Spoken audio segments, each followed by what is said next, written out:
गजराज का दिल जीतने वाली कहानी। सदियों पहले की बात है। हिमालय के घने जंगलों में हाथियों की दो खास प्रजातियां पाई जाती थी। एक प्रजाति थी छद्दंत और दूसरी प्रजाति का नाम था उपोसत। इनमें से छद्दंत प्रजाति काफी मशहूर थी। विशाल 6 दांतों की मौजूदगी के कारण ही इन्हें छद्दंत के नाम से पुकारा जाता था। इन हाथियों का सिर और पैर किसी मणि की तरह सुर्ख लाल दिखाई देते थे। इन छद्दंत हाथियों का राजा कंचन गुफा में रहा करता था। उसकी महासुभद्दा और चुल्ल सुभद्दा नाम की 2 रानियां थीं। सदियों पहले की बात है। हिमालय के घने जंगलों में हाथियों की 2 खास प्रजातियां पाई जाती थी। एक प्रजाति थी छद्दंत और दूसरी प्रजाति का नाम था उपोसत। इनमें से छद्दंत प्रजाति काफी मशहूर थी। विशाल 6 दांतों की मौजूदगी के कारण ही इन्हें छद्दंत के नाम से पुकारा जाता था। इन हाथियों का सिर और पैर किसी मणि की तरह सुर्ख लाल दिखाई देते थे। इन छद्दंत हाथियों का राजा कंचन गुफा में रहा करता था। उसकी महासुभद्दा और चुल्ल सुभद्दा नाम की 2 रानियां थीं। हालांकि यह घटना संयोगवश घटी, लेकिन इसे चुल्ल सुभद्दा ने अपना अपमान माना और उसी वक्त गजराज के निवास को छोड़कर कहीं दूर चली गई। जब गजराज को इस बात का पता चला तो उसने चुल्ल सुभद्दा को बहुत ढूंढा, लेकिन वह कहीं नहीं मिली। कुछ समय बाद चुल्ल सुभद्दा की मौत हुई और मरने के बाद वह मध्य राज्य की राजकुमारी के रूप में पैदा हुई। युवा होने पर उसकी वाराणसी के राजा से शादी हुई और वह वाराणसी की पटरानी बनी।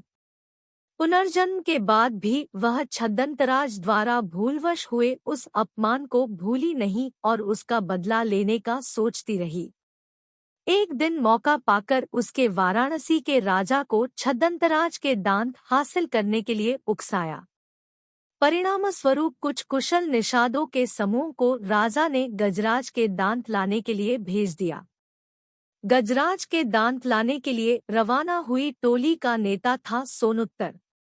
सोनुत्तर करीब 7 साल का सफर तय करके गजराज के निवास पर पहुंचा। उसने गजराज को पकड़ने के लिए और अपना शिकार बनाने के लिए उसके निवास से कुछ दूरी पर एक बड़ा गड्ढा बनाया। गड्ढे को छिपाने के लिए उसने उसे पत्तियों और छोटी लकड़ियों से ढक दिया और खुद झाड़ियों में छिप गया। जैसे ही गजराज उस गड्ढे के करीब आया तो सोनुत्तर ने विष बुझा तीर निकालकर छद्दंतराज पर निशाना लगा दिया। तीर से घायल होने के बाद जब गजराज की नजर झाड़ियों में छिपे सोनुत्तर पर पड़ी तो वह उसे मारने के लिए दौड़ा।